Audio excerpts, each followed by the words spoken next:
რამდენად საჭიროებს საქართველოში წარმოებული მედიკამენტები ხარისხის კონტროლს. შესაბამისი ინიციატივა ჯანდაცვის მინისტრს ეკუთვნის. დავით სერგეენკოს თქმით, ხარისხის კონტროლის მექანიზმი თანაბრად გავრცელდება როგორც ადგილობრივ მედიკამენტებზე, ისე უცხოეთიდან შემოსულ ნედლეულზე, რომლის მეშვეობითაც მზადდება ქართული მედიკამენტები. ფარმაცევტული სექტორის მოთამაშეები ჯანდაცვის მინისტრის ინიციატივას ტევესაბთან ეხმაურებიან. ფარმაცევტული კომპანია GPC-ის გენერალური დირექტორი დავით სერგეენკოს ინიციატივას დადებითად აფასებს. დავით კილაძის განცხადებით, მედიკამენტის ხარისხის გაკონტროლება აუცილებელია. მისი თქმით, GPC-ის მედიკამენტები ლაბორატორიულ შემოწმებას ამერიკის შეერთებულ შტატებში გადის.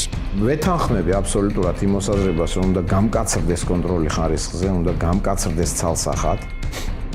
იმიტომ რომ ჩვენ გვაქვს თქვა საქართველოში მუშაობს მოქმედებს ეგრეთ წოდებული პარალელური იმპორტის რეჟიმი, ანუ თქვა თუ პრეპარატი არის რეგისტრირებული ევროპის და მთელი რიგი ჩამონათვალია ქვეყნების ამ თუ ქვეყანაში, ნებისმიერ იმპორტიორს, დისტრიბუტორს შეუძლია იმპორტირება განახორციელოს არა უშუალოდ წარმოებლისგან, არამედ დისტრიბუტორული კომპანიებისგან. როცა მუშაობს პარალელური იმპორტის რეჟიმი, ძალიან მნიშვნელოვანია უმკაცრესი კონტროლი ხარისხზე.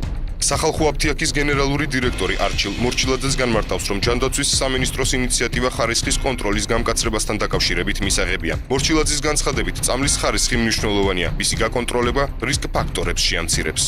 ვინაიდან დღესდღეობით არ არის აუცილებელი მოთხოვნა, რომ იმ წარმოებელს, რომელიც ახდენს იმპორტირებას, საქართველოში კონდეს GMP, ეგრეთ წოდებული GMP სერტიფიკატი, აქედან გამომდინარე შეიძლება არსებობდეს გარკვეული რისკები.